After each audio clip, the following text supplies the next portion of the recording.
Itu semua ya.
Mohon maaf ya kalau Zoom-nya keputus-putus.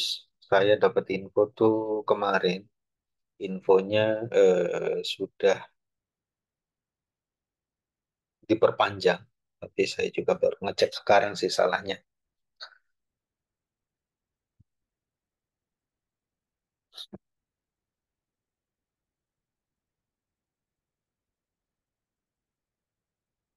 Oke lah, kita lanjut sedikit lagi ya.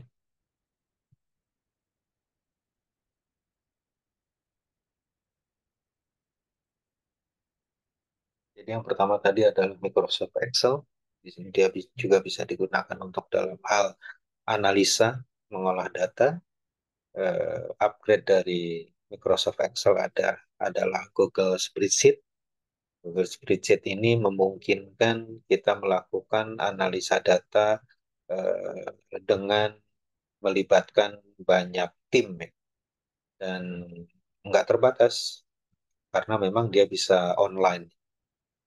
Dan yang kedua adalah RStudio, ini juga baik buat analisa data, fokus untuk mengolah data statistik tentunya dia ya.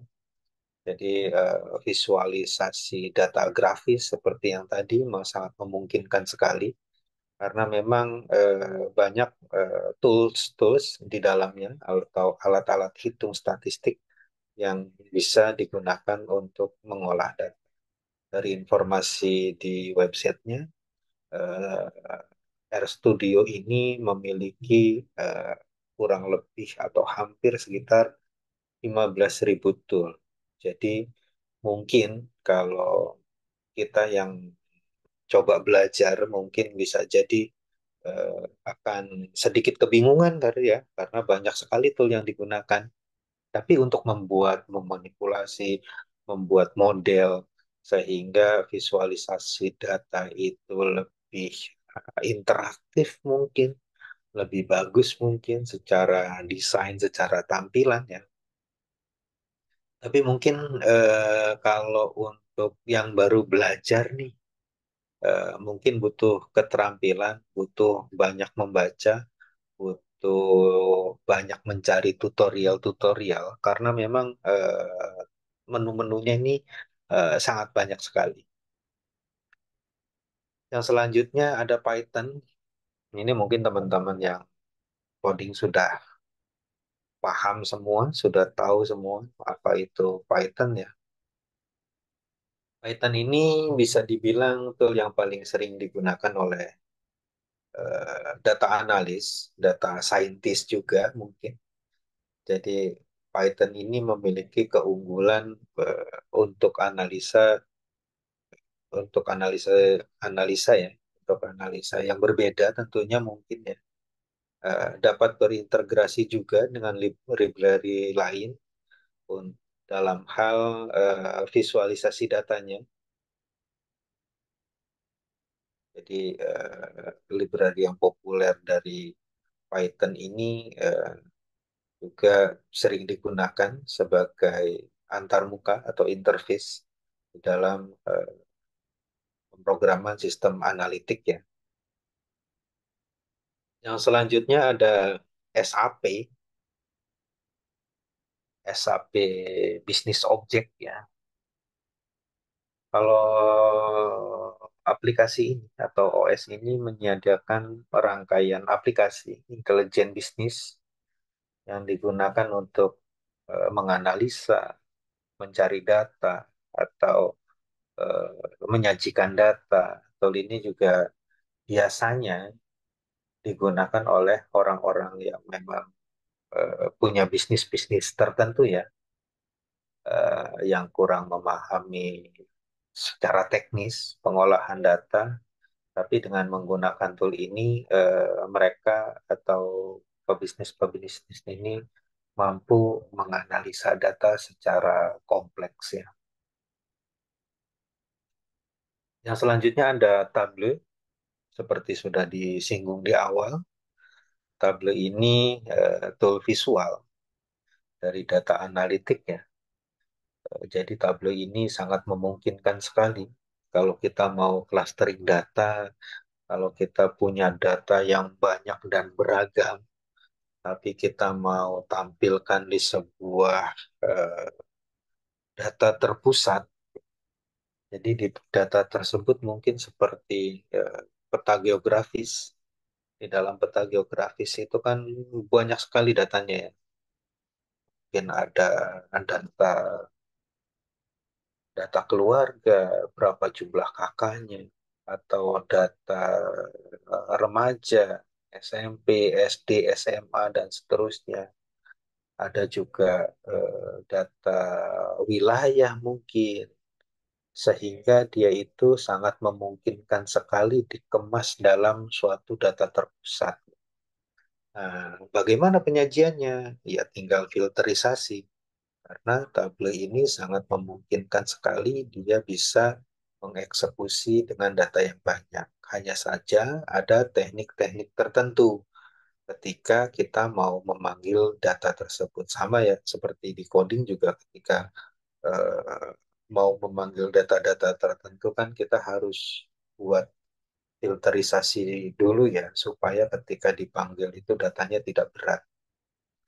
Kita hanya menampilkan data-data tertentu saja. Selanjutnya ada Google Studio. Google Studio ini adalah suatu tools analis juga yang digunakan untuk memvisualisasikan secara otomatis. Jadi salah satu keuntungan dari Google Studio ini, yaitu saat ini masih free ya, masih free dan terintegrasi dengan tentunya beberapa aplikasi Google lainnya seperti Google Ads, Google Analytics, atau bahkan Google BigQuery ketika kita mau mencari data berapa banyak pengunjung di aplikasi kita atau di website kita dan seterusnya. Nah, itu bisa teman-teman menggunakan Google Studio. Jadi, pertanyaannya balik lagi, aplikasi analisa atau tool analisa data mana dulu yang harus kita pelajari? Teman-teman harus membaca datanya dulu yang mau diolah sama teman-teman ini, datanya bentuknya apa. Terus hasil dari analisa data yang dilakukan oleh teman-teman ini, eh, outputnya yang diharapkan itu bentuknya seperti apa. Jadi memang teman-teman harus pahami dulu datanya, baru nanti teman-teman coba melakukan memilih tools-tools yang mana yang tepat untuk eh, proses-proses pengolahan data dari aplikasi-aplikasi yang tersedia.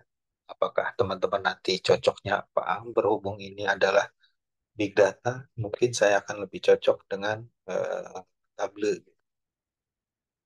Atau seperti tadi, teman-teman adalah orang-orang yang aktif di medsos gitu. Mungkin bisa menggunakan data studio sebenarnya.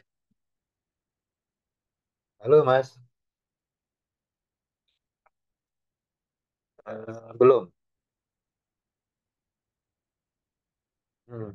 Iya. Oh iya, oh iya, bentar lagi kok. Iya, iya, iya, iya, Sun.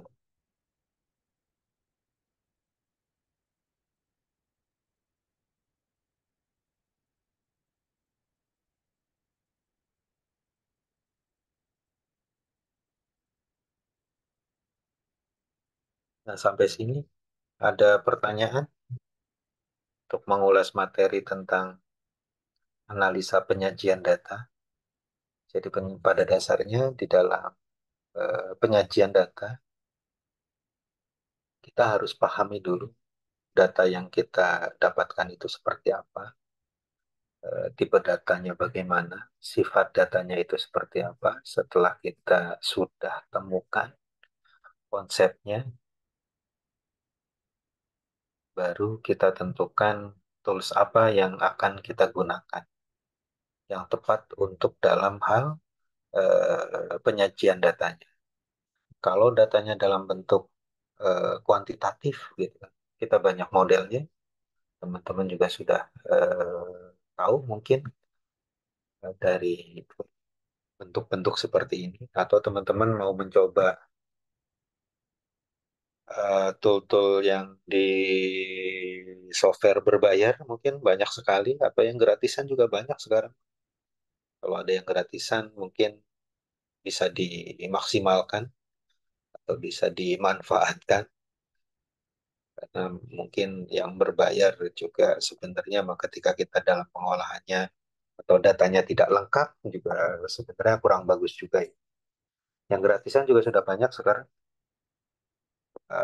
Canva mungkin bagus ya. Canva itu mungkin bagus ya. Tapi Canva itu ya lumayan hal ya, lumayan. Teman-teman bisa memanfaatkan dari Excel atau dari lainnya tergantung dari data-data yang akan ditampilkan. Sampai sini ada pertanyaan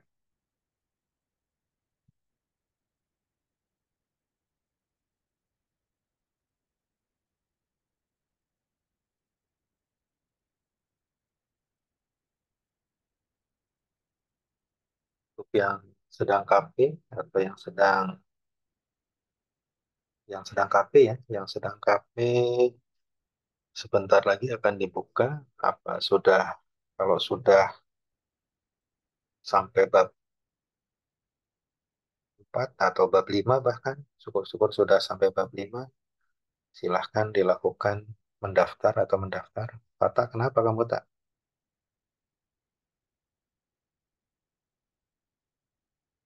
Gak kedengeran tak?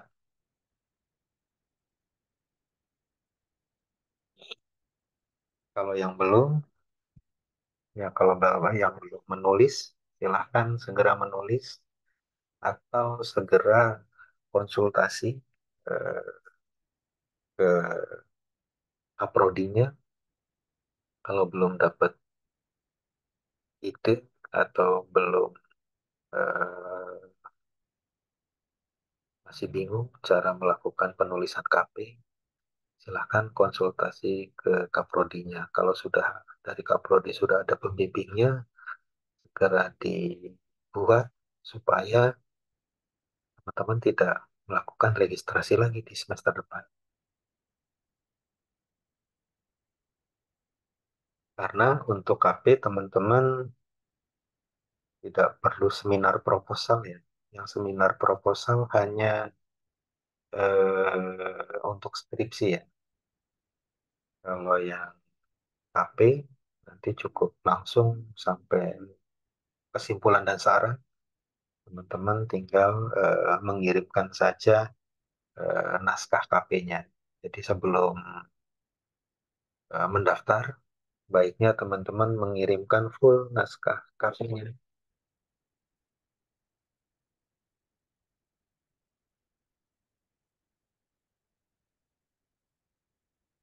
Seperti Pak Farhan, mungkin Pak Farhan, kalau sudah dibuat sampai bab 5 sudah ada kesimpulan dan sarannya, tolong saya dikirimkan supaya bisa langsung mendaftar seminar KP.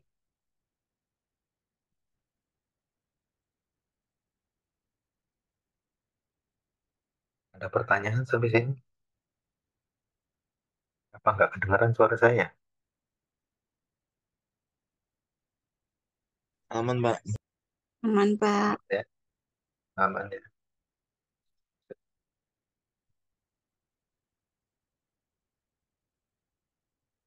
Kayaknya sibuk sekali Pak Farhan ya.